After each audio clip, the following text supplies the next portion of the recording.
Hello అండి, welcome to my dish మన్పా kitchen.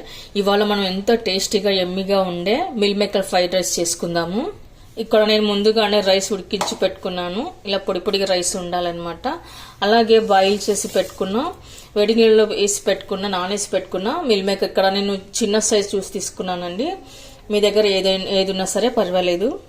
ఇప్పుడు మన మిల్ మేకర్ని కొద్దిగా అల్లం వెల్లుల్లి paste, 1 teaspoon red chilli powder, ఇది కాశ్మీర్ చిల్లీ పౌడర్ అండి. అలాగే కొద్దిగా సాల్ట్ కూడా వేసుకోవాలి. అలాగే కార్న్ ఫ్లోర్ కూడా వేసుకుందాము. ఇవన్నీ వేసాక బాగా కలుపుకోవాలి. ఇప్పుడు కొద్దిగా కర్డ్ వేసుకుందామండి, పెరుగు వేసుకోవాలి. ఇలా అంతా వేసిన తర్వాత బాగా కలుపుకొని పెట్టుకుందాము. ఆ తర్వాత ఇప్పుడు మనము మిల్ మేకర్ని వేసి కలుపుకొని పెట్టుకోవాలి.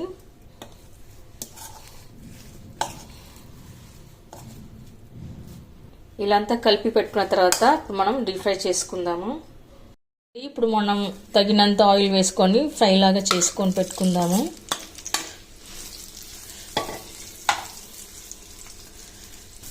ఇలా అంతా కలిపి పెట్టుకున్న తర్వాత ఇలా కొద్దిగా రోస్ట్ లాగా అవ్వాలండి, విడివిడిగా అవ్వాలన్నమాట సోయా చంక్స్. అప్పుడే మనకి రైస్లోకి చాలా టేస్ట్గా బాగుంటుంది. ఇప్పుడు మనం వీటిని పక్కన పెట్టుకుందాము.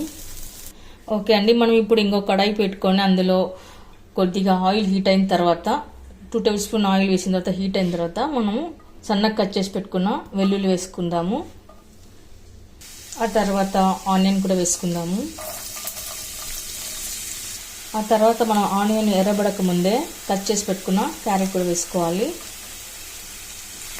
కట్ చేసి పెట్టుకున్న బీన్స్, ఆ తర్వాత కట్ చేసి పెట్టుకున్న క్యాప్సికమ్ ముక్కలు కూడా వేసుకుందాము. ఆ తర్వాత కట్ చేసి పెట్టుకున్న స్ప్రింగ్ ఆనియన్. ఇప్పుడు వెజిటేబుల్స్ అన్ని ఫ్రై అయిన తర్వాత మనము రెడ్ చిల్లీ సాస్ వేసుకోవాలి. అలాగే 1 టీ స్పూన్ సోయా సాస్ కూడా వేసుకోవాలి. ఒకసారి బాగా కలిపి పెట్టుకున్న తర్వాత ఇప్పుడు మనం తగినంత సాల్ట్ వేసుకోవాలి. ఇప్పుడు మనం సోయా చంక్స్ వేసుకుందాము. ఒకసారి అంతా బాగా కలుపుకొని పెట్టుకోవాలి. ఇప్పుడు మనం కుక్ చేసి పెట్టుకున్న రైస్ని వేసుకోవాలి.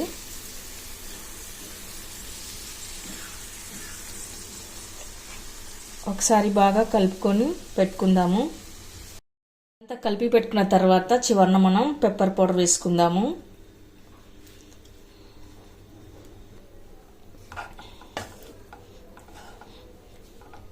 ఆ తర్వాత పైన కొద్దిగా స్ప్రింగ్ ఆనియన్ వేసుకొని గార్నిష్ చేసుకుందాము.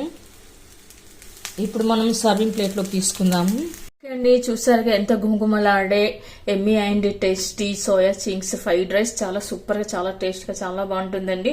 ఇది మార్నింగ్ బ్రేక్ఫాస్ట్లో కానీ, లంచ్లో కానీ, డిన్నర్లో కానీ, ఏ టైంలో సరే ఎప్పుడైనా సరే చేసుకోవచ్చు. అంతా బాగుంటుంది.